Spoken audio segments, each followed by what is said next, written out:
حضور ایک سوال ہے کہ بہت سادہ لوگ جو عام مسلمان ہیں وہ یہ حدیث بیان کرتے ہیں کہ حضرت صلی اللہ علیہ وسلم نے فرمایا کہ میری امت وہ ہوگی جو میری اور میرے صحابہ کی پیروی کرے گی، اور اس میں وہ یہ داخل کر دیتے ہیں کہ جیسے آپ سنت پر عمل کریں، داڑھی لمبی ہو، مونچھیں چھوٹی ہوں، آپ کی شلوار جو ہے وہ ٹخنے سے اوپر ہونی چاہیے، اور اس طرح کی مسواک باقاعدگی سے کرتے ہوں، تو اس طرح کا فرقہ کہاں موجود ہے، اور یہ کیا یہ صحیح لیتے ہیں؟ یہ عام طور پر اہل حدیث میں اس قسم کے لوگ ملتے ہیں کثرت سے، مگر وہ چھوٹی سی عمر رہ گئی ہے بالکل.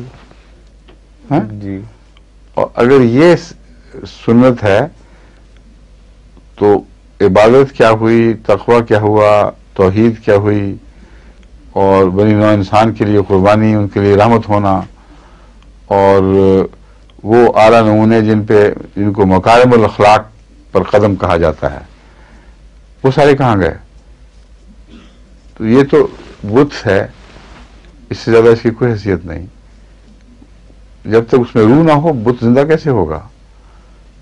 حضرت صلی اللہ علیہ وسلم کے بدن کے متعلق جو روایتیں ہیں، اول تو ان سے بھی یہ ثابت نہیں کہ ایک ہی طرح کا کپڑا آپ نے ہمیشہ پہنا ہو،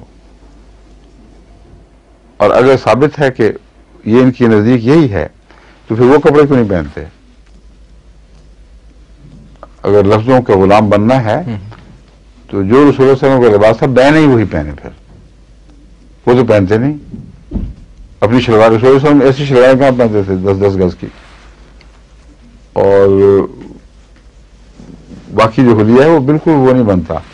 پھر وہ داڑیاں رکھ کے اس پہ نور کہاں سے لائیں گے؟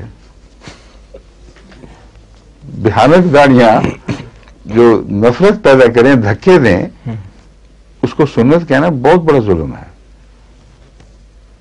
یہ تو وہی بات ہے، نور جو ہے خدا کی طرف سے آتا ہے، یہ وضو اور تیمم سے نہیں ملا کرتا.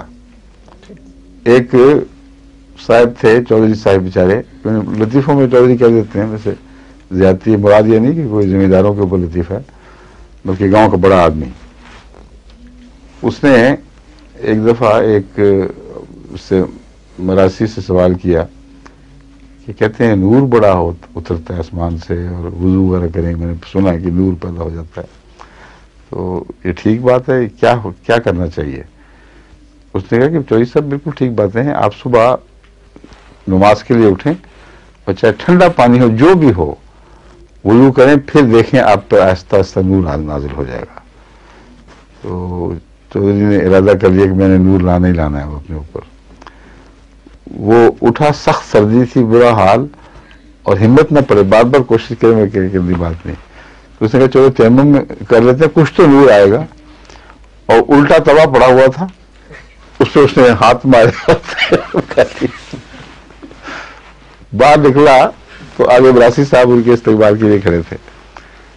تو اس نے کہا کیوں، کیسا ہے نور؟ اس نے کہا نور آیا پر کالی گھٹا کی طرح ہے. بڑا نور آیا، کالی گھٹا بن کے آیا. تو یہ جو لوگ ہیں جو ظاہری رائے پرستی کرنے والے، ان کا نور بھی کالی گھٹا ہے. ان کو پتہ ہی نہیں کہ اصل تو روح کا حسن ہے، اگر وہ نہ ہو تو بدن کی جو نقالی ہے وہ کچھ بھی نہیں.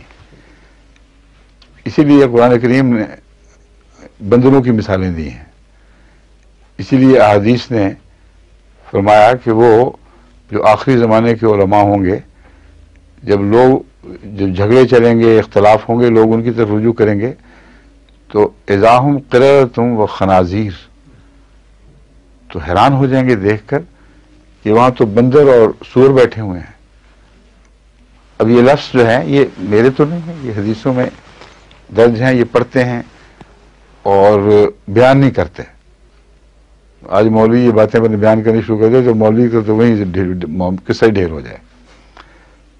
پھر فرمایا علماءہم شر من تحت عظیم السماء، آسمان کے نیچے بدترین مخلوق ہوں گے. تو اس محض نقالی سے اصلیت نہیں پیدا ہو سکتی. اور بندر کا ذکر ان معنوں میں ہے کہ بندر بعض دفعہ انسان بنتا ہے، یعنی اس کو بنایا جاتا ہے، اس کی طبیعت میں بھی نقالی ہے، اس کا اروڑا مارے تو آگے سے وہ پھل بھی توڑ کے پھینکنا پڑے تو کچھ مارے گا ضرور. تو یہ بندر کی صفت ہے کہ وہ نقالی کرتا ہے انسان کی، وہ انسان نہیں بن سکتا.